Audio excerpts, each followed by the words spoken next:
Bienvenidos todos y todas al curso de lectoescritura adscrito al programa Vamos para la Universidad. El día de hoy pues tenemos un inconveniente de la energía, pero eso no quiere decir que perdemos nuestra clase. Lo ideal es que nosotros sigamos el curso normal y que tengamos por lo menos esos conceptos importantes. Yo sé que parece así un poco de cuento de terror, pero bueno. Vamos a iniciar, lo importante es que ustedes estén contentos, felices y así como yo lo estoy, porque ustedes están aquí conectados. Bien, el tema para este día es párrafos de contenido, comparación, contraste y clasificación. Ya habíamos hablado de los párrafos de contenido que también son llamados párrafos conceptuales o párrafos del cuerpo. Bien.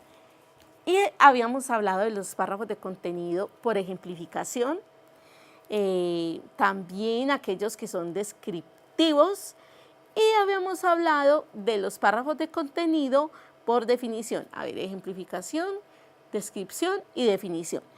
Y ya en esta sesión vamos a hablar de los párrafos de contenido de comparación, contraste y clasificación. Esta es nuestra agenda. Tenemos entonces una relación de conectores, como digámoslo así, una actividad. Después vamos a tener el contenido, que venimos con la misma dinámica que hemos venido teniendo con la explicación de los párrafos. Vimos párrafos de introducción, vimos párrafos de conclusión, párrafos de enlace o transición. Ahorita estamos viendo párrafos de contenido o cuerpo. Y como hacemos siempre, la definición, el ejemplo, la definición, el ejemplo. Ok,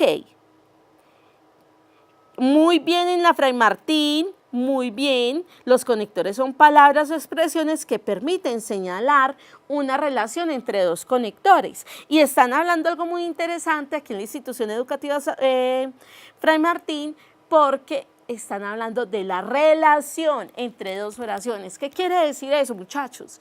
¿Qué quiere decir eso? Pues que hay cohesión, relación. ¿Se acuerdan cuando hablamos de las características del discurso y hablamos de la cohesión? Y cuando hablamos de la cohesión es que exista una relación entre esas dos oraciones. Muy bien. Claro, enlazan los significados entre dos proposiciones, muy bien en el interamericano, claro en la Esmeralda, muy bien esa participación. Muchachos, vamos entonces con este fragmento que es muy chévere porque es ubicar los conectores en donde consideremos que son importantes y necesarios, pero vamos a hacer un trabajito más y es que vamos a identificar si es un conector de adición, de contraste, de oposición, de qué. Listo. A ver, si lo numeramos 1, 2, 3, 4 y 5. Vamos entonces a pensar cuál sería el primer conector. Muy bien, en San Rafael en el Iconio están muy pendientes. A ver, a pesar de, muy bien chicos, la Esmeralda, Interamericano, las Mercedes en Frontino, el Llano de Córdoba. Muy bien, mis chicos de la profe Gloria, miren, a pesar de que las mujeres de este pueblo habían superado ciertos obstáculos sociales y económicos, hubo una época, a pesar de, a ver, bueno, pero ya mis chicos de Frontino, dice, a pesar de que las mujeres de este pueblo habían superado ciertos obstáculos sociales y económicos, hubo una época, entonces, ¿cuál conector? Una época en la que las costumbres familiares las llevaban a trabajos domésticos extremos. Una época, entonces yo digo, una época puedo adicionar o puedo contrastar, ya se superó, pero, y entonces yo digo, pero, y ese pero lo puedo cambiar por ¿cuál?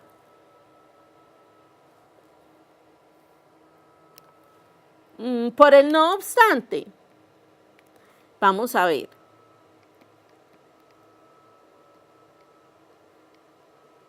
Miremos. Una época, no obstante, en el que las costumbres familiares las llevaban a trabajos domésticos extremos. Puede ser el no obstante porque me está mostrando como cierto contraste, puede ser el pero y también, chicos, el sin embargo. Vamos a ver, el sin embargo. Hubo una época, sin embargo, en el que las costumbres familiares las llevaban a trabajos domésticos extremos. Miren que como son conectores de contraste u oposición, tanto no obstante como sin embargo, pueden caber allí en este espacio. Muy bien, Rita hizo su mejor esfuerzo. Uno diría, sí, cabría más de acuerdo con lo exigido por su marido y la mirada atenta de su suegra. Y aquí, a pesar, ¿cómo digo yo a pesar de ello? Porque ya utilizamos ese a pesar de.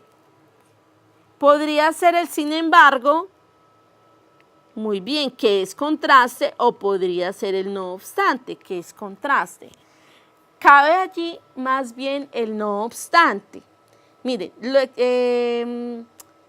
de acuerdo con lo exigido por su marido y la mirada atenta de su suegra. No obstante, no pudo superar el escollo familiar. La depresión era cada vez más evidente y su amiga, Emilda, pensaba que. Entonces, miren, aquí hay una causa. ¿Y cómo digo? Muy bien. Muy bien. Su amiga Emilda pensaba que a causa de esto, la locura podría entrar como un aire maligno en el hogar de los Gonzaga. Miren, la causa, la decepción, el escollo familiar. La consecuencia, la locura. La locura, muy bien los chicos, súper juiciosos, los chicos del Salto, en el Iconia también muy juiciosos, Sellano de Córdoba, la Esmeralda, Interamericano, Campamento con la profe Sandra. No, ¿qué es esa belleza? Y a ver a mis chicos de la Gaspar, que están muy calladitos. A ver a mis chicos de la Gaspar. Bien. Chicos, ahí está. Debemos ver que los conectores de contraste, pues, son importantes. Vamos a ver aquí ya el contenido como tal, el concepto de los párrafos de clasificación, comparación y contraste. Entonces, los párrafos de comparación pueden mostrar, pues ya sea semejanza o diferencia, pero lo que más muestran es la semejanza. Se comparan dos o más elementos y se da de manera explícita, es decir, se muestra, se especifica. Bien, la comparación implica semejanza que generalmente está expuesta como idea central. Bien, es específica. Voy a comparar un elemento, un concepto con otro. Vamos a ver el ejemplo. Miren, el tópico de que los novelistas lo inventan todo y los físicos no es falso. Aquí ya más o menos estoy viendo que me van a comparar los novelistas con los físicos. Pero miren que me están mostrando una semejanza, pero también las diferencias. La imaginación creativa y la inventiva han sido siempre signos de distinción de los buenos físicos y los buenos novelistas. Por otra parte, miren, por otra parte, y entonces si nos vamos aquí al cuadrito, decimos por otra parte, a ver, a su vez, cambio de perspectiva, adición, asimismo, por otra parte, están adicionando, pero también, si buscamos en comparación, dice causa, coexistencia, mire, en coexistencia, por otra parte, o sea que coexisten, que pueden ser semejantes, ahí está. Por otra parte, el novelista debe adaptarse a un cierto cuerpo de verdades reconocidas sobre la naturaleza humana. Así como, miren, podríamos decir de la misma manera o asimismo, ¿sí ven? Semejanza, comparación, asimismo o también podemos adicionar, muy bien. Así como el físico debe verificar la naturaleza no humana. Los físicos teóricos trabajan a nivel de la mente en un mundo abstracto y matemático. La realidad física se representa mediante simples modelos que pueden ser visualizados o por ecuaciones matemáticas que pueden ser escritas en una hoja de papel. Por ejemplo, entonces miren que tenemos un párrafo que claramente compara, da semejanza y que luego me explica a través del ejemplo. Un físico puede imaginar un peso colgando en un muelle, balanceándose arriba y abajo y plasmar esta imagen mental en una ecuación. Todos hemos tenido ecuaciones en física, ¿cierto? Si el rozamiento con el aire empieza a ser un inconveniente, simplemente imagina el peso en el vacío. No existen pesos en un perfecto vacío en la realidad, pero sí en la mente de los físicos. Muy bien, muy bien. Miren, podemos ir reemplazando conectores y así nos vamos dando cuenta cuáles son los conectores que muestran semejanza o coexistencia. Bien, vámonos a los párrafos de contraste. Aquí en los párrafos de contraste sí se enuncian más que todo las diferencias. Entonces, semejanza, parecido, similar. Contraste, diferencia. Siempre teniendo en cuenta que se está bajo el mismo parámetro.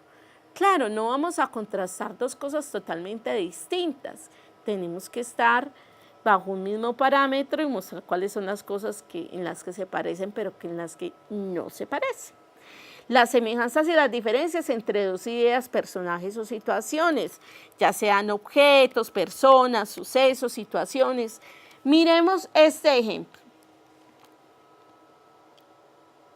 Ok, campamento. Miremos este ejemplo. El tema de la lectura es abordado por diferentes disciplinas, ¿cierto? Diferentes.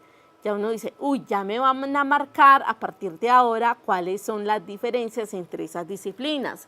Pero cada una de ellas se enfoca desde distintos puntos de vista. La inteligencia artificial no se interesa por la lectura como un proceso lingüístico humano mediante el cual se busca significado en un texto, sino que, miren este conector, ¿por cuál conector podríamos reemplazar ese sino que? El cual busca el significado de un texto. Podríamos decir al contrario o de otra manera. A ver, de otra manera, ¿qué otro conector? Sin embargo, muy bien, el humano mediante el cual busca el significado de un texto. Sin embargo, elabora algoritmos, muy bien. Muy bien, debido a que, pero ese es un conector de razón. Ese debido a que. Ah, bueno, por el contrario, muy bien, en el Llano de Córdoba, por el contrario, elabora algoritmos que realicen cómputos lingüísticos eficientemente. La psicología instruccional, por su parte, ahí está otro conector, por su parte, o de otra manera, tiene como objetivo básico perfeccionar las técnicas de aprendizaje.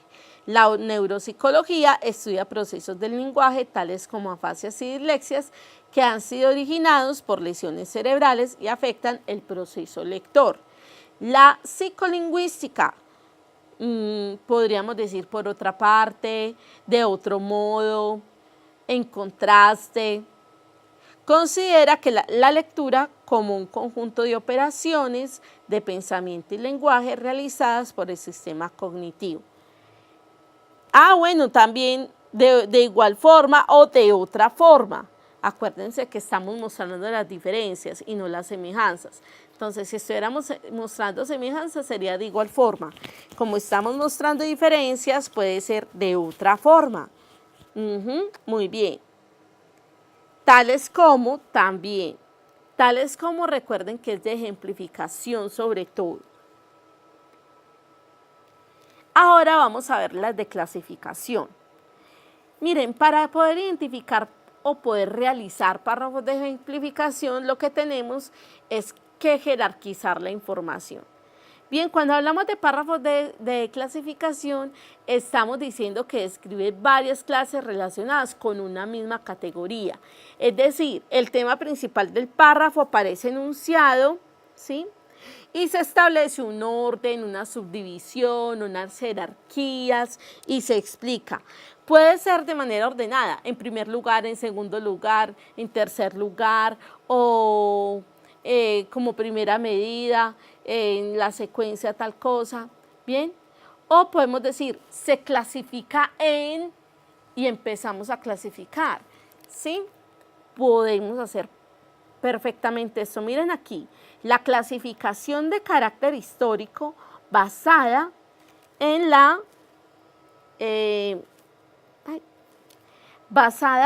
aparición o reconocimiento cronológico de los derechos humanos por parte del orden jurídico normativo internacional, distingue entre,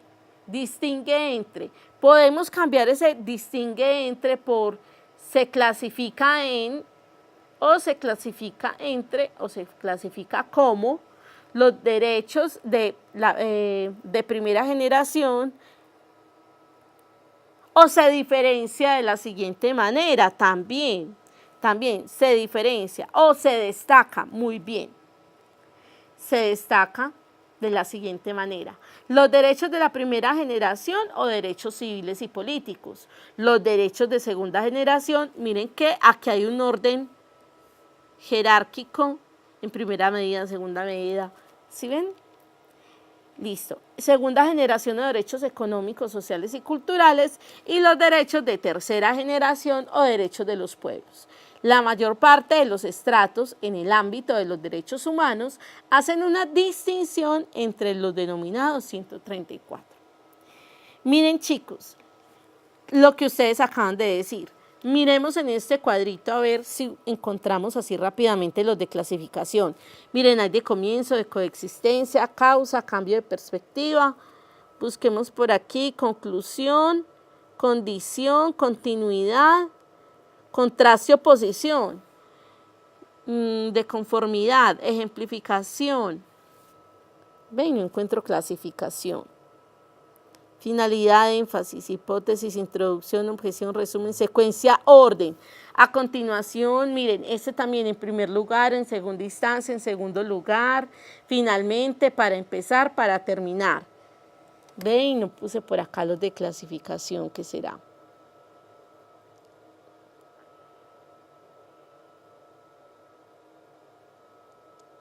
Bueno. Por lo general se utiliza más los de orden, ¿cierto? Ahí está, en primera medida, segunda medida, en tercer punto. Y cuando clasificamos, por lo general, antes de todo se clasifica en, podemos distinguirlos así o diferenciarlos de la siguiente manera y vamos haciendo un orden jerárquico.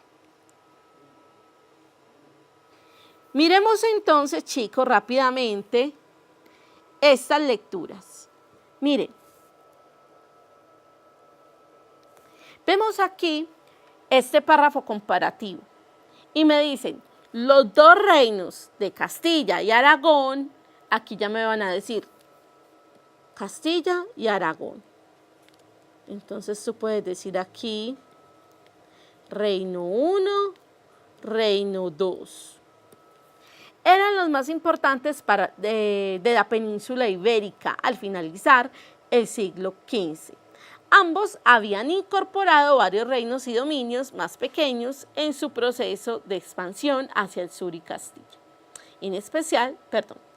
Hacia el sur, y Castilla en especial había afirmado una voluntad de cruzada que podía ser puesta en servicio de ideales de unidad nacional. Pero la unión de los dos reinos, hecha posible por el matrimonio de los dos herederos, Isabel de Castilla, esto es Reino I, y Fernando de Aragón, Reino II, en 1469 fue más la consecuencia de consideraciones dinásticas que el resultado de confusas y tal vez inexistentes aspiraciones nacionales. Cuando Isabel recibió el trono en 1474 y Fernando el suyo en 1479, cada uno heredaba únicamente el mando sobre su propio reino, sin que se considerara una posible unificación de mando de Castilla y Aragón. Aunque Fernando e Isabel gobernarían en forma conjunta, al final de su reino, cada monarquía seguiría independiente.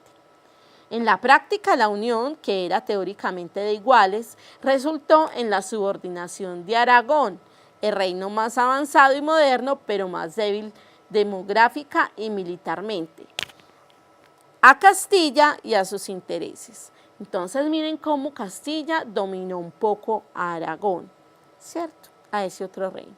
Miren que estamos comparando. ¿Cómo era Castilla? Entonces ahí me dicen, el rey de Castilla era tal, o la reina de Castilla era tal, el rey de Aragón era tal. Miren que nos dicen que el reino de Aragón era más avanzado y moderno, y Castilla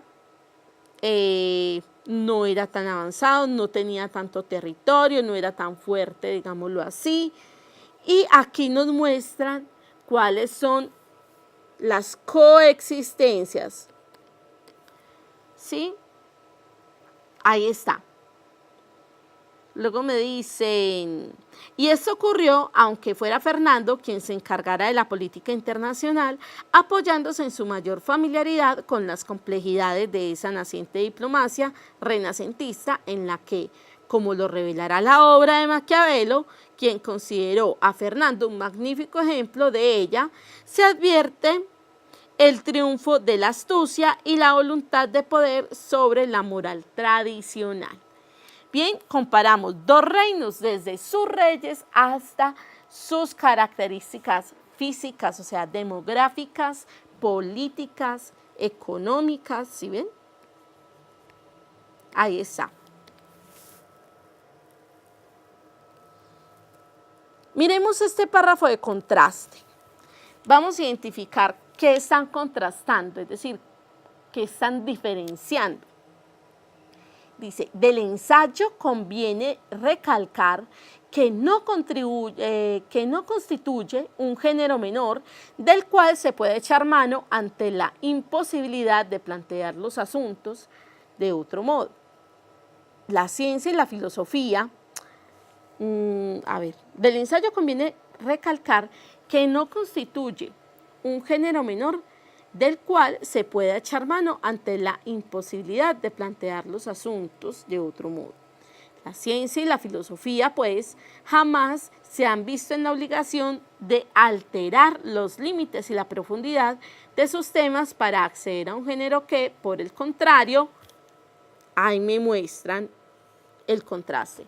Un género que, por el contrario, en sus más reconocidos representantes, se adecúa perfectamente a sus propósitos. El ensayo periodístico, en sus diversas formas, artículo de opinión, comentario editorial, se ha contribuido desde la época, de Richard Steele y Joseph Addison, en sus periódicos El Titler y Espectador, a conferirle al ensayo virtudes nada despreciables, pero también, desde luego, ha hecho posible la trivialización de temas y procedimientos formales. Basta una mirada rápida a periódicos y revistas de actualidad para advertir el abuso de procedimientos ensayísticos en la presentación del tema. Entonces, miren, me están hablando ya de cómo se maneja el ensayo para áreas del conocimiento como la ciencia y la filosofía, y cómo se ha manejado el ensayo para áreas del conocimiento y divulgación como es el periodismo. ¿Sí ven?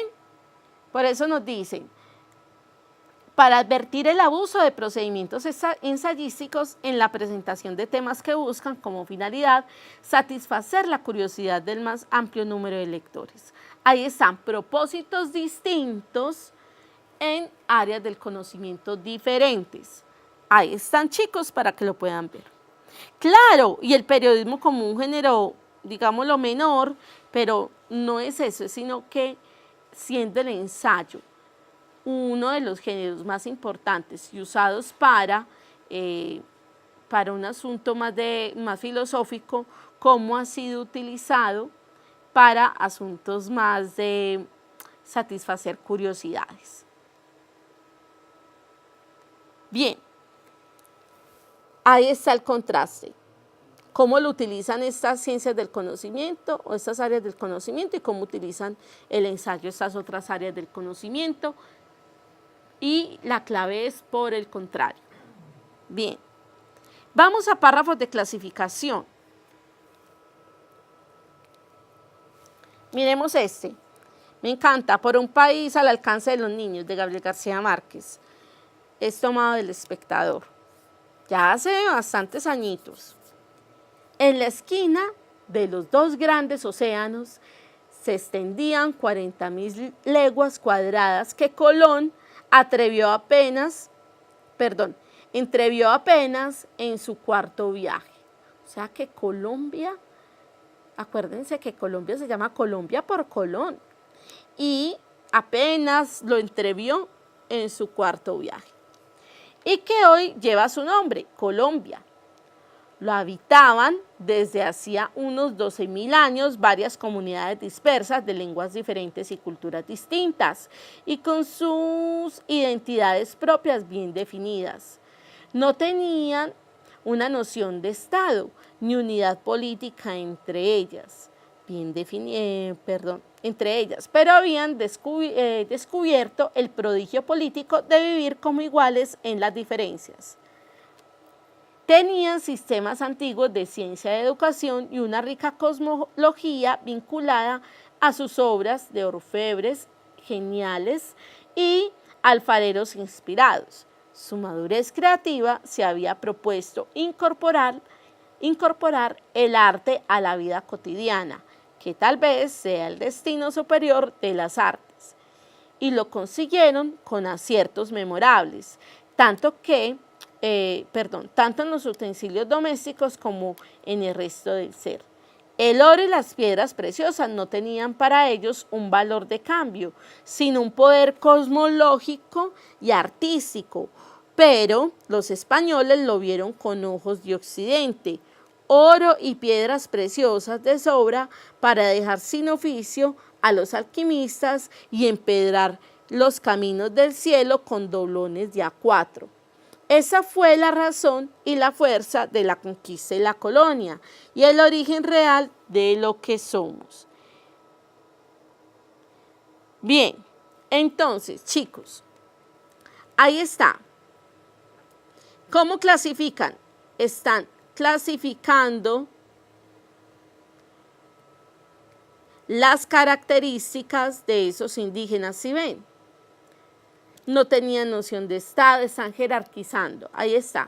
Primero se habla de la lengua, luego se habla del Estado, luego de los sistemas de ciencias de educación, después de todo lo que tiene que ver las artes. Ahí está. Hasta aquí hay una clasificación. De esta parte hacia arriba.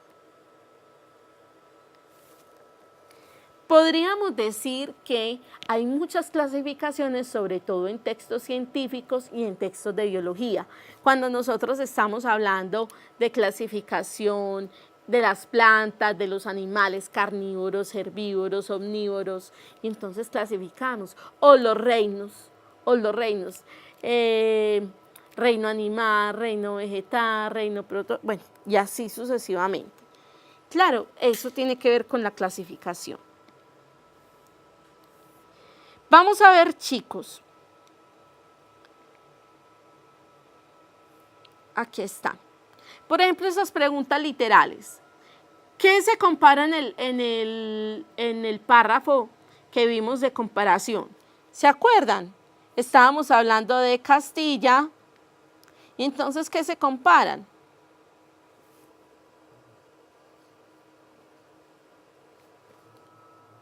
Claro, dos reinos, Castilla y Aragón. Castilla y Aragón. ¿Quiénes fueron los iniciadores del periodismo ensayístico? Profe, ¿cómo nos pregunta eso? Que nos vamos a acordar de esos nombres extranjeros. A ver, miren, ¿quiénes fueron los iniciadores del ensayo periodístico? Aquí está, Richard Stein y Joseph Addison. Aquí están. Acuérdense que estas son preguntas literales, es decir, que nos podemos devolver al texto y encontrarlas allí. ¿Cuál es la esquina de los dos grandes océanos? Ay, eso está muy fácil. Nos describía Gabriel García Márquez que allí, en esa esquina con dos océanos, el Atlántico y estaba, ¿cuál más? Claro, y el Pacífico. ¿Cierto? El Pacífico colombiano, rico, Buenaventura, tierra preciosa. Y también los de la costa, ajá, rico, los del Caribe, allá, el Atlántico, chévere. Muy bien. ¿Por qué Aragón quedó subordinada a Castilla? ¿Quién se acuerda por qué el reino de Aragón quedó subordinado a Castilla? ¿Se acuerdan que a pesar de que Aragón tenía muy buenas cosas, muy interesantes, muy innovadoras? Muy bien, por la parte militar, claro que sí. ¿Por qué se afirma en el texto que el ensayo es un género menor? ¿Se acuerdan que yo les decía que primero se utilizaba el ensayo y era un género muy bueno, era un género mayor porque se utilizaba para impartir o para, digámoslo así, ay, se me va la palabra, mostrar un área específica del conocimiento, pero ya luego solamente se limitó a unos asuntos periodísticos que tienen que ver con satisfacer curiosidades y no el aporte a determinada área del conocimiento. Bien, ¿cuáles son los elementos que está clasificando en el texto Gabriel García Márquez? ¿Se acuerdan? Está clasificando esa cultura indígena. Claro, porque tiene que ver, muy bien, en el interamericano, porque tiene que ver con la parte periodística de informar y la otra que es la parte científica. Muy bien. Claro, jerarquiza la lengua, el Estado, la política, las artes. Muy bien, los chicos del interamericano están súper pendientes. Chicos, lo que necesitamos es ir a nuestros textos, ir a esos textos que hemos utilizado todo este tiempo para nuestras entregas. Ya debieron entregar o deben estar entregando la integradora número 4, que es el borrador de ese texto. Ya vamos a entrar, prácticamente los profes están corrigiendo esos textos borrador, los profes están súper juiciosos para que antes de salir a nuestros recesos académicos podamos hacer la entrega número 5 y en esos recesos académicos aprovechar y hacer los videitos de nuestros textos, ese soporte que sería la entrega 6. ¿Cuál es la entrega 6? Sencillo, chicos, la entrega 6 es la sustentación oral, visual o multimedial, como quieran llamarlo, de ese ensayo o de ese texto. Ay, es que yo hice un súper ensayo, profe, me quedó súper chévere, muy bacano. Muy bien, ¿y cómo lo vas a sustentar? Porque recuerda que este curso se para en 4 paticas, las 4 habilidades comunicativas: escribir, leer, hablar y escuchar. Y entonces, claro, necesitamos escucharte y la profe necesita ver cómo has desarrollado tus habilidades lingüísticas, cómo es que tú has adquirido un buen léxico a través de todas esas lecturas que hiciste, cómo tú logras soportar, sustentar eso que tú elaboraste o que tu equipo elaboró. Entonces, muy juiciosos, ya debieron o ya deben estar haciendo la entrega número 4, y los profes están ahí corriendo para poder hacer la corrección y que ustedes hagan esos últimos detallitos a ese texto final. Bien, esto ha sido todo por esta sesión. A los chicos que están conectados y que han permanecido muy juiciosos, los chicos de la Esmeralda, el Interamericano, los chicos de la Eduardo Fernández, también un abrazo para todos los chicos que están en la Presbítero Jesús Antonio. Muy bien, a ver, por aquí también me despido de otros chicos. En Campamento, los chicos de El Llano de Córdoba, también. A ver, por aquí hay Fray Martín. Un abrazo para los chicos de Fray Martín. En el icono, un abrazo para todos. La Julio Restrepo, Presbítero Julio Tamayo. El 20 de julio, bueno, todas las instituciones que se conectaron en vivo y aquellas personas que nos siguen muy juiciosas por Livestream. Un saludo, un abrazo y un beso. Hasta una próxima oportunidad. Chao, chao.